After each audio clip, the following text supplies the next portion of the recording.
কেউ মার্ডার করে বিষয়টা সুইসাইডের দিকে নিয়ে গেছে। ওর বাসার মধ্যে নাকি সব কিছু প্ল্যান মতোই রাখা ছিল। কোনটা সুইসাইড আর কোনটা পরিকল্পিত খুন সেটা আমাদের উপর ছেড়ে দিন। আমাদের কাজে আপনি নাক গলাবেন না। রজব সাহেব, ওনার কাছে ফাইলটা বুঝে নেন। কাল থেকে আমার বমি হচ্ছে। শিট, তার মানে তুই কিছুই করিসনি? মানে কোনো মেডিসিন না, না? মানে তোর কিছু লাগবে? লাগলে বল, ওরে বল। কি জানি ভাই, তখন বলতেছে ওইটা দেন ওইটা দেন। মিরাজ, ওই মেয়েটা কে রে? আসামির নাম? আমি জানি। তার ঠিকানা নিশ্চয়ই জানেন, বলেন। আমি সেটাও জানি। ঘটনা কোথায় ঘটেছিল?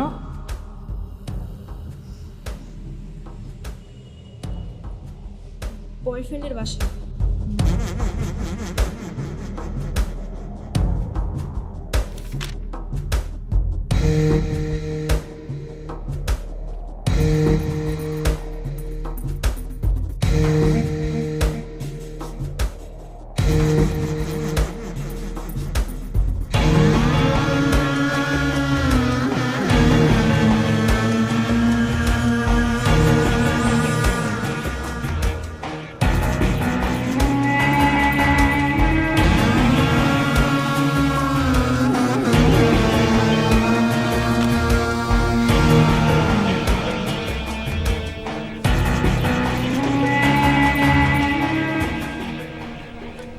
একটু বসুন, হ্যাঁ?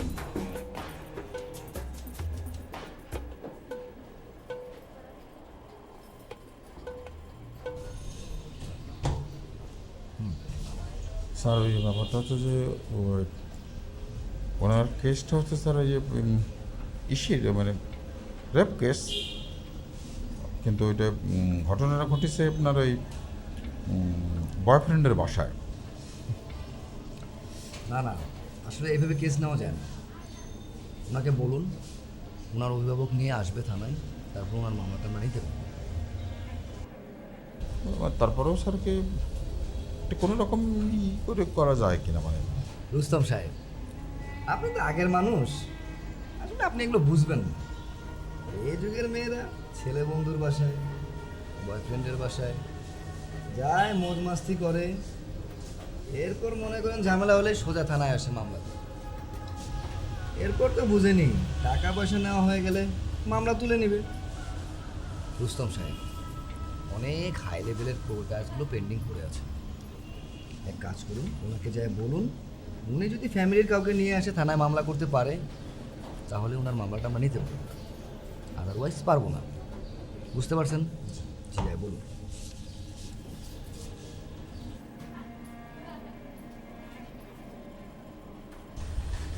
দেখেন,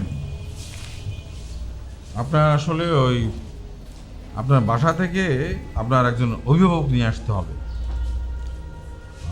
তাহলেই কেবল আমরা আমাদের থানার সাধারণ ডায়েরিটা গ্রহণ করতে পারবো, নাহলে পারবো না। আপনার বয়সও কুলোচ্ছেন, আপনি 18 বছরের নিচে। আমার পক্ষে ফ্যামিলিকে জানানো সম্ভব না। আমার বাবা একজন স্কুল শিক্ষক, তাছাড়া তিনি হার্টের পেশেন্ট। গ্রামে যদি এগুলো জানাজানি হয়, তাহলে তিনি এসব সহ্য করতে পারবেন না, এমনকি তিনি মারাও যেতে পারেন। আমি যেখানে এসেছি, ওই জানোয়ারটা যদি জানতে পারে, তাহলে আমাকেও মেরে ফেলবে। আমার লাইফ এবং হুমকির মুখে। আপনি আপনার ফোন নাম্বারটা বলেন, আমি রেখে দিচ্ছি, আমি দেখি কি করা যায়। আপনি বলেন। 06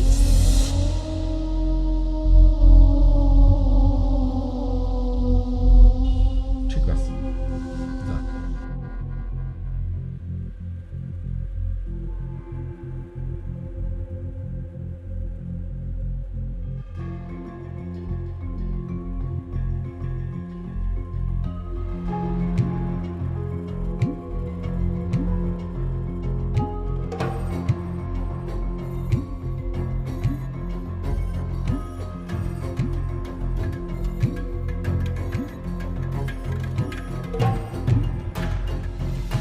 আসসালামু আলাইকুম ম্যাম। কিছু মনে করবেন না, সরি একটু দেরি হয়ে গেল। ওয়ালাইকুম আসসালাম। স্যার, আপনি আমাকে শুধু রিয়াই বলতে পারেন। আমার বাবাও আপনার বয়সী। স্যার, আপনি বসেন। ধন্যবাদ, আপনি দুটো কারণে ধন্যবাদ। আপনি আমাকে বসতে বললেন আর আমার বাবার বয়সে বললেন। আচ্ছা রিয়া, আপনি আমাকে একেবারে প্রথম থেকে খুলে বলেন তো কি হয়েছিল ঘটনা, একেবারে ডিটেল বলবেন।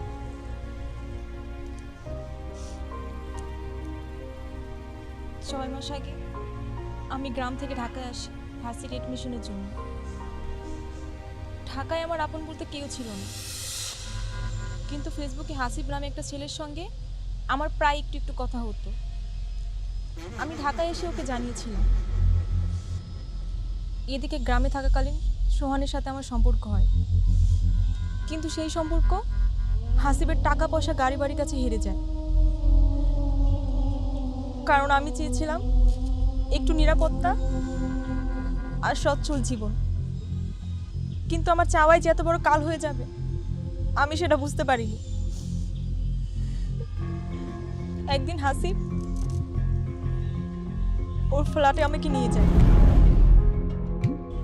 কি ব্যাপার, আপনারা আমাকে ছাড়েন। আমি বাঁচার জন্য অনেক ছুটাছুটি করি। ছুটাছুটির মাঝে যখন আমি লোকটার মুখ থেকে মাছটা খুলে ফেলি তখন আমাকে অনেক মারে। তারপর সবকিছু শেষ। সুইট 16। লোকটা যাওয়ার সময় হাসিবকে অনেকগুলো টাকা দিয়ে চলে যায়। আমি কেন করলে তুমি আমার সাথে এমন? আমি তো তোমাকে ভালোবেসেছিলাম। যদি বাঁচতে চাও তাহলে এখান থেকে এক্ষুনি চলে যাও, পারলে শহর ছেড়ে চলে যাও। তা না হলে ও তোমাকে মেরে ফেলবে। চলে যাও এখান থেকে, চলে যাও।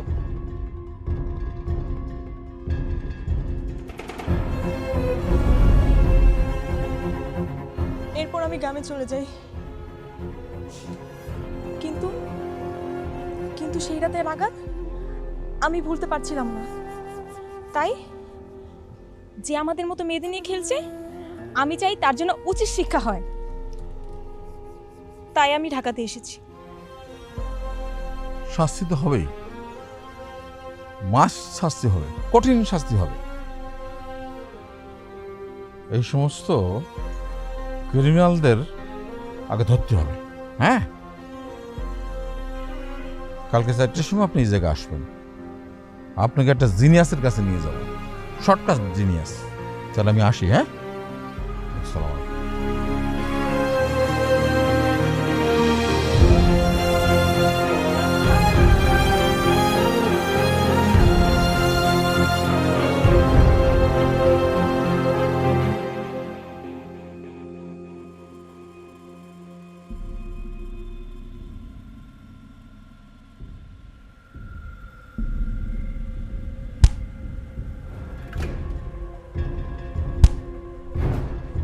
বাবা, তুমি কখন এলে? ওইসব তোর জানার দরকার নেই। এসব কি করেছিস? তুই কি ভাবেছিস যে আমি কিছুই দেখবো না, আমি কিছুই জানবো না, কোনো ইনফরমেশন আমার কানে আসবে না? না মানে বাবা, আমি তোমাকে সবকিছু বলতাম। হ্যাঁ, কিসের বাবা? তোর ডায়রিয়া হয়েছে সেটা আমার জানতে হইল পাড়ার মানুষের কাছ থেকে। বাবা, কিসের বাবা? আমার কোনো সম্মান আছে? আমি নাকি আমার ছেলের খবর রাখি না, খোঁজ রাখি নে? আমি তোর ভালোবাসি না? বল তুই বাবু। সরি বাবা, আসলে আমার ভুল হয়ে গেছে। পারলাম না রে, একটা ভালো বাবা হতে পারলাম না। একই বাসায় থাকি, একই ছাদের নিচে থাকি, অথচ আমি জানতে পারলাম না যে তোর ডায়রিয়া হয়েছে। আমি জানলাম না, জানলাম আমি কি তৃতীয় ব্যক্তির কাছ থেকে জানলাম। বাবা, তোর কাছে আমার একটা অনুরোধ, লাইফে যা কিছু করবি আমার জানায় করবি, কোনো কিছু লুকোবি না, বুঝছিস?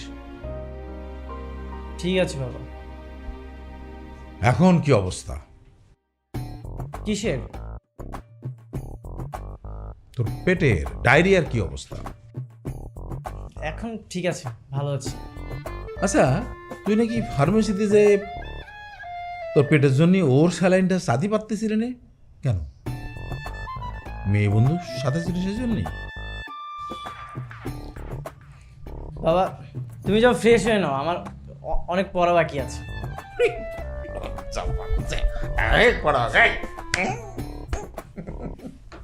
অনেক পড়া বড় হচ্ছে।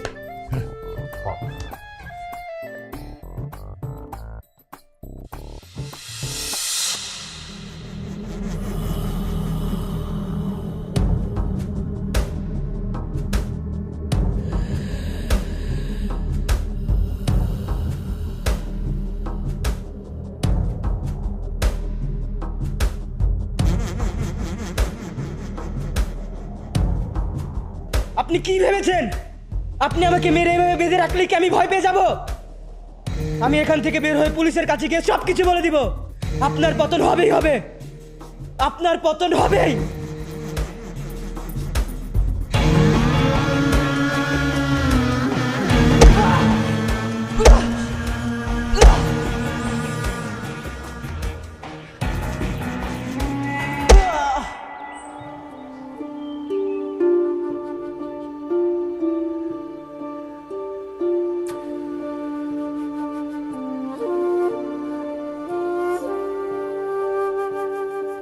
চাচা, আপনার বাসার গলিতে এসে পড়ছি। এই দেখ, রিক্সার গ্যারেজের মালিক হয়েও রিক্সা চালাচ্ছে। লোকটা তো ভালো মানুষ রে, মানুষের আপদ বিপদে আগে এসে। শোনেন, যতদিন পর্যন্ত আপনার জ্বর না কমে অতদিন পর্যন্ত কিন্তু রিক্সা আমার কাছে থাকবে। এখনো জ্বর অনেক। আসেন, আর চাচিরে দেখায় ওষুধগুলো খায় নেবেন ঠিকঠাকভাবে।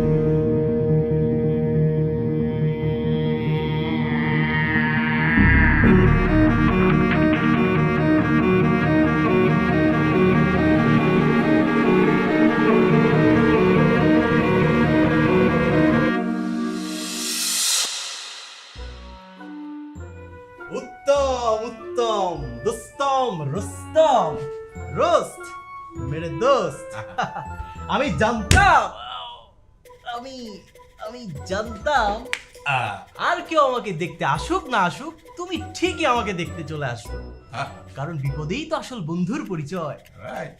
ঠিকই ফুল নিয়ে চলে এসেছো। আমি তো ওই ফুলতা শার্ট না পরে ওই ফুল গেঞ্জি পরে চলে আসি। রোস্ট ফুল, সে তো বালিকা, সে তো একটা, তার নাম তো Riya. Hi real looking good.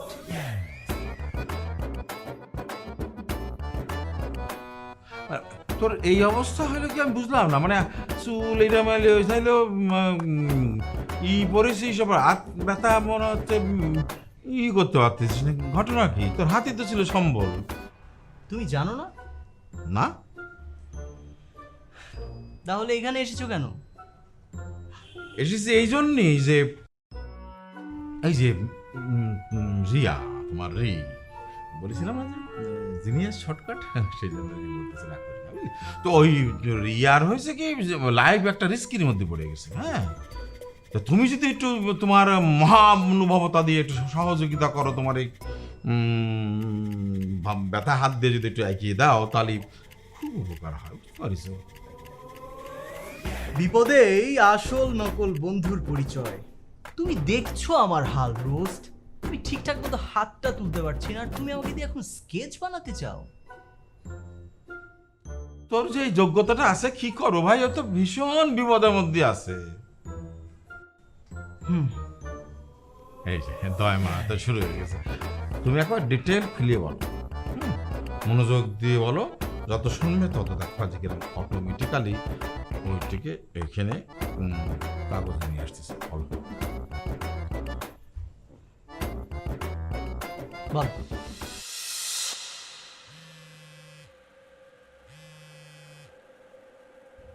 হ্যাঁ বল। কেউ একজন আমাকে ফলো করছে কি তুই এখন কোথায় আছিস? লেক রোডে। আচ্ছা তুই এক কাজ কর, তুই 6 নম্বর রোড দিয়ে ঢুক, আমি আসতেছি। আচ্ছা ঠিক আছে।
সরি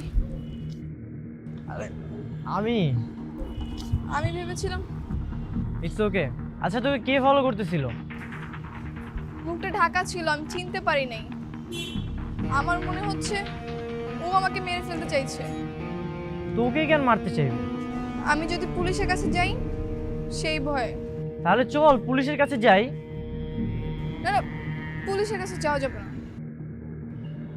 তুই তো ভয় পাচ্ছিস, কারণ থানায় গেল তো তুই যে নিলয়কে খুন করেছিস সেটা যদি সামনে চলে আসে।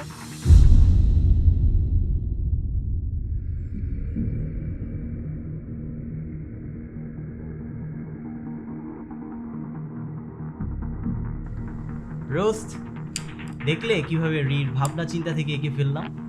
এই দেখো তো, এই সেই নরপশুটা। এই তুই ঠিক আঁকিস, যাই সেই নরপশু।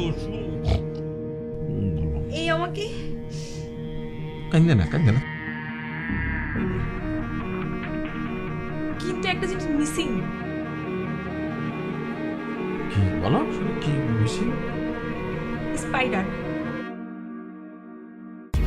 কি মনে হয় আরোহী কি নিলয়কে সত্যি খুন করেছে, নাকি আরোহীকে ফাঁসানোর চেষ্টা করা হচ্ছে? আর মিরাজ সবটুকু জেনেও কেন এতদিন চুপ করেছিল? রিয়ার বর্ণনায় যে ধর্ষণকারীর ছবি আঁকা হয়েছে, সেই ছবি দেখে কি ধর্ষণকারীকে চেনা যাবে? এই সকল প্রশ্নের উত্তর পেতে হলে পরবর্তী এপিসোড দেখতে হবে। ততক্ষণে এই এপিসোডের নিচে কমেন্ট করতে থাকুন, লাইক দিন, আমাদের পাশে থাকুন। ধন্যবাদ।